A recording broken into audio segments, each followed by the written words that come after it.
बेहोशी की हालत में अनिका को हॉस्पिटल ले जाया गया और डॉक्टर के द्वारा जैसे ही उसका इलाज शुरू हुआ, डॉक्टर ने बोला, अनिका, अनिका, उठो अनिका, तुम माँ बनने वाली हो। जैसे ही 18 साल की अनिका ने ये शब्द डॉक्टर के मुंह से सुने, अनिका बिल्कुल शॉक्ड रह गई और वह समझ नहीं पा रही थी कि वह अचानक प्रेग्नेंट कैसे हो सकती है। अभी तो अनिका की शादी को 24 घंटे भी पूरे नहीं हुए थे। तब डॉक्टर बोली, गौतम गुलेरिया, मैं समझ सकती हूँ कि आप दोनों इस वक्त बहुत परेशान होंगे, मगर आप लोग कोई फैसला ले उससे पहले मैं बता देती हूँ कि प्रेगनेंसी 4 महीने पार हो चुके हैं, तो show abortion is out of question. Impossible doctor, आपसे कुछ गलती हुई है, आप दोबारा चेक कीजिए। आज तक मुझे किसी ने छुआ तक नहीं है, मैं प्रेग्नेंट कैसे हो सकती हूँ? इसका जवाब डॉक्टर को नहीं, तुम्हें देना है, बेशर्म। ये सब कुछ देख और सुनकर अनिका के पैरों से जमीन खिसक गई और जैसे ही अनिका के पापा अनिका को लेकर निकल गए, अक्सर कार की बैक सीट पर बैठने वाले गौतम आज अनिका को पीछे बैठाकर खुद ड्राइवर के साथ वाली सीट पर बैठ गए थे, मानो ऐसा करके भी अनिका को अपनी नाराज़गी जता रहे हो। अनिका जानती थी कि एक बेटी होने के नाते उसने अपने पिता को दुनिया का सबसे बड़ा दुख दिया था।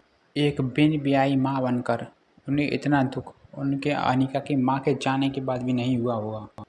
अनिका गाड़ी में बैठी बैठी बहुत डर रही थी और अनिका को ऐसा लग रहा था मानो आज मनाली का हर इंसान उसे सवालिया नज़रों से बस एक ही सवाल पूछ रहा हो कि कौन है इस बच्चे का बाप। लेकिन इसका जवाब तो अनिका के पास भी नहीं था। गुलेरिया हाउस ब्रिटिश के ज़माने का मकान था। कहा जाता था कि यहाँ इंग्लैंड के अधिकारी वेकेशन मनाने आते थे, लेकिन अच्छे से मेंटेन ना करने की वजह से पिछले कुछ सालों से थोड़ा बंजर सा लगने लगा था। अब अनिका के पापा बहुत गुस्से में दिखाई दिए और अंदर घुस गए। पीछे से कमज़ोर शरीर के साथ अनिका भी अंदर आ गई और भारी कदमों से गौतम के पीछे घर में दाखिल हुई।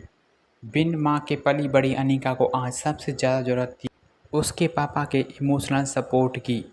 मुश्किल से एक मौका मिला था हमें, हमारी ज़िंदगी फिर से बेहतर बनने वाली थी और नसीब वाली थी तुम, जो तुम्हारी डोगरा खानदान के इकलौते वारिस कुणाल डोगरा से शादी हुई थी। लेकिन डू यू नो कितने पावरफुल लोग हैं वो? मनाली के सबसे पावरफुल खानदान हैं वो। डोगरा हमारे सारे कर्ज पेंडिंग, कोर्ट केशहरी हर तकलीफ ने हमें बाहर निकाला था। उन लोगों ने हमारी बहुत मदद की थी, लेकिन शादी के 24 घंटे में ही तुमने हमारी ज़िंदगी वापस से जहन्नम बना दी। उन लोगों को अगर तुम्हारे इस कारनामे के बारे में पता चलेगा तो पता नहीं क्या होगा। और तुम्हारी छोटी बहन कामिनी, उससे अब कौन शादी करेगा? भले वह तुम्हारी सौतेली बहन हो, लेकिन है तो वह तुम्हारी बहन ही। तुम्हारी इस बदनामी की वजह से, इस कारनामे की वजह से बदनामी तो उसकी भी होगी। अपने पापा के ये सारे शब्द सुनकर अनिका के आंखों में आंसू आ गए। जब तक मामला ख़त्म नहीं हुआ था, मैं कामिनी को और तुम्हारी माँ मनीषा को उसके भाई के घर भेज देता हूँ, लेकिन आज नहीं तो कल सबको पता चल ही जाएगा। काश तुम भी अपनी माँ के ही साथ ही। जब ये शब्द अनिका ने सुने तो वह सब कुछ सुनकर गौतम जो कहते कहते रुक गया था, एकदम शॉक्ड रह गई।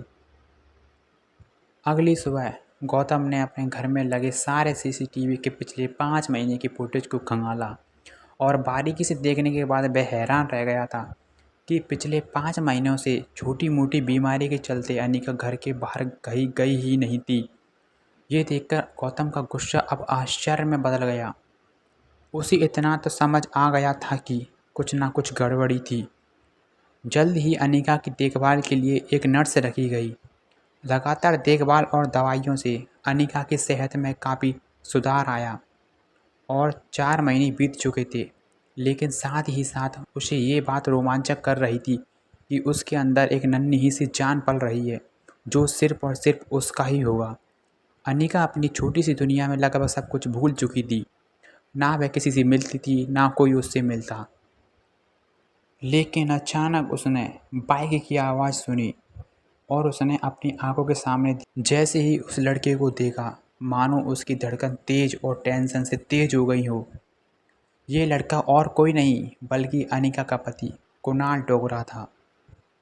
ये सुनती ही उसके हाथ से कुणाल की शादी अनिका से भले ही उसकी मर्जी के खिलाफ करवाई गई थी, लेकिन अपनी बीवी के कोख में किसी और का बच्चा देखना कोई भी मर्द शायद बर्दाश्त नहीं कर पाए।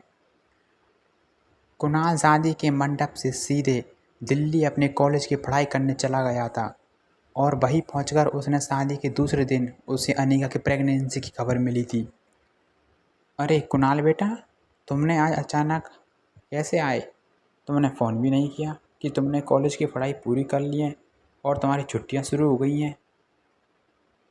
कमाल है, 4 महीने के बाद मैं घर आ रहा हूँ और अपने दामाद को इस तरीके से वेलकम करेंगे। वैसे भी बहुत कुछ बदल बदल गया है यहाँ पर। कुणाल डोगरा की नज़रें सिर्फ अनिका के होने वाले बच्चे पर थी। आओ बेटा, अंदर चलकर बात करते हैं। देखो कुणाल, अगर तुम इस शादी को तोड़ना चाहते हो तो मैं समझ सकता हूँ, तुम समझ सकते हो, लेकिन ये बात मेरे बुढ़े दादाजी नहीं समझ सकते। ज़बरदस्ती मेरी इस मोटी से मेरी शादी करा दी और अब वह चाहते हैं कि उसके इस पाप को मैं अपना नाम दे दूँ। ऐसा बिल्कुल नहीं होगा। जब जब इसको देखता हूँ ना, ऐसा लगता है कि मुझे किसी गुनाह की सज़ा मिल रही है, जो गुनाह मैंने की ही नहीं है। देखो इस बेशर्म को कैसी खड़ी है। शादी के फेरे लेते वक्त किसी और का पाप लेकर खड़ी थी पेट में। क्या लगता है तुझे कि तेरे इस पाप को मैं अपना नाम दूंगा? कुणाल डोगरा का नाम मिलेगा इसको? बिल्कुल सोचना भी मत। कुणाल बिल्कुल ऐसा नहीं करेगा। पता नहीं किस गटर का कीड़ा है ये। कुणाल के इन शब्दों को सुनते ही अनिका बोली, मैं इस शादी को नहीं मानती। यह सुनकर कुणाल और गौतम दोनों ही शॉक्ड रह गए। बेटा, इस वक्त अनिका की तबीयत ठीक नहीं है, इनकी बातों पर ध्यान मत दो। और रहा इस सवाल इस बच्चे का, तो उसका तो पैदा होती है उसको दूर कर दिया जाएगा, मेरा यकीन करो। ये सुनते ही अनिका परेशान होने लगी और ठीक उसी पल अचानक से अनिका के पेट में ज़ोरों से दर्द शुरू हो गया और दर्द के मारे एक झटके में अपनी पीठ के बल गिरी। अनिका, अनिका, ये बोलते हुए उसके पापा ने उसको सहारा दिया। मम्मा, मम्मा, मम्मा, प्लेन लैंड होने वाला है। देखते ही देखते 6 साल बीत चुके थे और सामने थी उसके 6 साल की बेटी रिया। रिया का मासूम चेहरा और उसकी खूबसूरत कत्थई आंखें देखकर अनिका की जान में जान आई। मम्मा, क्या हम पापा को ढूंढने जा रहे हैं मनाली में? नहीं बेटा, मैंने आपसे कितनी बार बोला है कि तुम्हारे पापा नहीं हैं। कम ऑन मम्मा, हमारे तो टीचर सिखाती हैं कि सब बच्चों के माँ एवं डैड होते हैं। तो क्या फिर मैं गेमिंग वर्ल्ड से आई हूँ, या फिर मैं किसी जादूगर के हेड से बाहर निकली हूँ? आबराकडाबरा, रिया बाहर आ जा। ये सुनते ही अनिका हंसने लगी। उसने कहा, मनाली में मेरा भाई मिलेगा क्या? रिया का यह सवाल सुनकर अनिका गहरी सोच में डूब गई थी। यह सुनते ही उसे याद आ गया था कि कैसे 6 साल पहले उसने मनाली के हॉस्पिटल में जुड़वा बच्चों को जन्म दिया था और अनिका के पापा गौतम की कद काटी के एक आदमी ने उससे उसके दोनों बच्चों को छीनने की कोशिश की थी। लेकिन कमज़ोर अनिका ने बड़ी हिम्मत से उस आदमी को रोकने की कोशिश की और उसका सामना कर रिया को तो बचा लिया, मगर अफसोस कि वह अपने बेटे को नहीं बचा पाई और वह आदमी अंधेरे में उसके बेटे को लेकर भाग गया था। तब इसी वजह से अनिका की मौसी उसे बचाकर बेंगलुरु ले आई थी, जहां अनिका का इलाज भी हुआ था। अनिका पिछले 6 सालों में काफ़ी बदल गई थी और पूरी तरह से मोटापे से बाहर निकलने के लिए उसने काफ़ी मेहनत की। वह सुबह शाम अपने शरीर पर फोकस करती और जॉगिंग करने के साथ में अपने शरीर पर इतना काम किया कि उसकी हार्मोन इम्बैलेंस की वजह से फूला हुआ शरीर अब एकदम से नॉर्मल हो चुका था। अब वह सुबह शाम अपने खूबसूरत शरीर को निहारने में लगी रहती थी। अनिका अब पहले से बेहद खूबसूरत हो रही थी और ये देखते ही उसकी माँ ने बोला, कितनी सुंदर लग रही हो तुम, मनाली में तो लोगों के होश उड़ जाएंगे। ये सुनते ही अनिका बेहद खुश और जानदार नजर आई।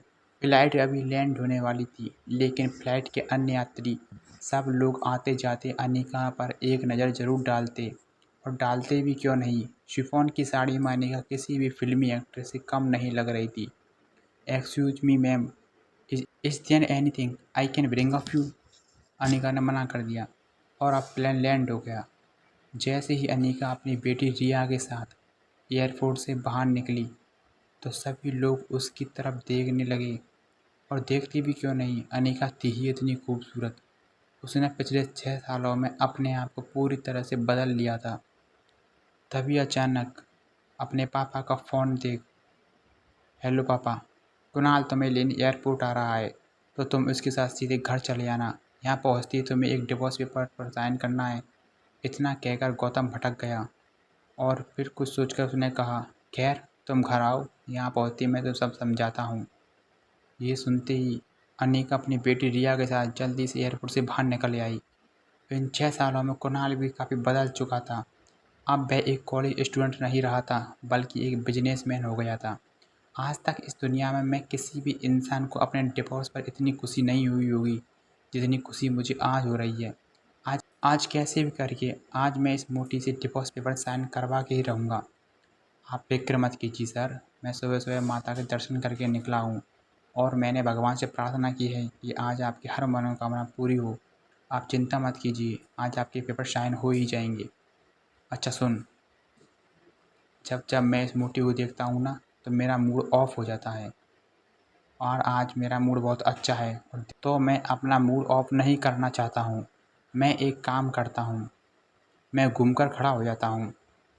उसने ना तुझे देखा नहीं है, तो तू एक काम करना, तेरे हाथ में जब वो बोर्ड देखेगी तो वो तेरे पास खुद ब खुद चले आएगी। बोर्ड को सीधा पकड़ ले। ये देखते ही कुणाल ने देखा कि एक खूबसूरत लड़की बाहर आ रही है। उसको देखते ही वह काफ़ी शॉक्ड रह गया। उसने उसे पहली बार देखा था। कुणाल ने उस लड़की को एयरपोर्ट से बाहर आते देखा तो वह उस लड़की को फिर देखता ही रह गया। कुणाल मन ही मन सोचने लगा, कितनी खूबसूरत लड़की है, और बिना वक्त गवाए इस लड़की के सामने आकर खड़ा हो गया। अनिका एक पल के लिए तो सहम गई। उसे लगा कि पहले की तरह वह उसकी इंसल्ट ना कर दे, इसलिए अनिका ने सीधे कुणाल को थप्पड़ जड़ देना चाहती थी, मगर वो अपनी बेटी रिया के सामने कोई तमाशा नहीं करना चाहती थी। अब हाय मिस गार्जियस, शायद मैंने आपको यहाँ लगता है पहली बार देखा है मनाली में, क्योंकि अगर आप पहले यहाँ आई होती तो ये पॉसिबल नहीं था कि आप मेरी नज़रों से अननोटिस हो जाती। ये सुनती अनिका, टैक्सी, टैक्सी की क्या ज़रूरत है? वैसे तो आप कहें तो मैं आपको ड्रॉप कर सकता हूँ, मेरी कार खड़ी हुई है। कुणाल ने अचानक रिया की तरफ देखते हुए कहा, अरे ये छोटी गुड़िया कौन है? बड़ी प्यारी है, लगता है कि ये आपकी छोटी बहन है। यह सुनते ही अनिका के चेहरे पर सातिर मुस्कान आ गई और उसने बिना कुछ कहे वहाँ से जाने का निर्णय लिया। तभी अचानक कुणाल से अनिका के पापा बोले, क्या तुम्हें अनिका दिखी? बेटा, ना दिखने के लिए आपकी बेटी कोई सुई तो है नहीं जो वह दिखेगी नहीं। जब वह आएगी तो फिर वही दिख जाएगी, या यह कहूँ कि जब आपकी आएगी तो उसके पीछे पीछे उसके लोग भी होंगे। दिखेगी तब बता दूंगा, रखिए फ़ोन। ये बोलते ही अनिका ने कहा, टैक्सी। इतने कहते ही अनिका अपनी बेटी रिया के साथ टैक्सी की ओर बढ़ी, और टैक्सी वहाँ से निकलने ही वाली थी तभी कुणाल ने टैक्सी रोकी। मैम, अगर आप बेंगलुरु की फ़्लाइट लेकर आ रही हैं तो क्या आपने उस फ्लाइट में एक बहुत ही भद्दी और मोटी सी लड़की को देखा? ये सुनते ही अनिका हंसने लगी। एक्चुअली वो ना 6 साल पहले 120 किलो की थी, तो हो सकता है वह 100% डबल सेंचुरी मार चुकी होगी। आपने नहीं देखा? अनिका ने साफ साफ मना कर दिए। तो ठीक है, आप अपना नाम तो बता दीजिए। ये सुनती ही अनिका ने बिना किसी भी हाव भाव से धीरे से कहा, अनिका गुलेरिया। यह सुनते ही क्या कुणाल अब अनिका को स्वीकार करेगा? ये जानने के लिए सुनते रहिए पीके एडिट की एक लड़की को देखा तो स्टोरी।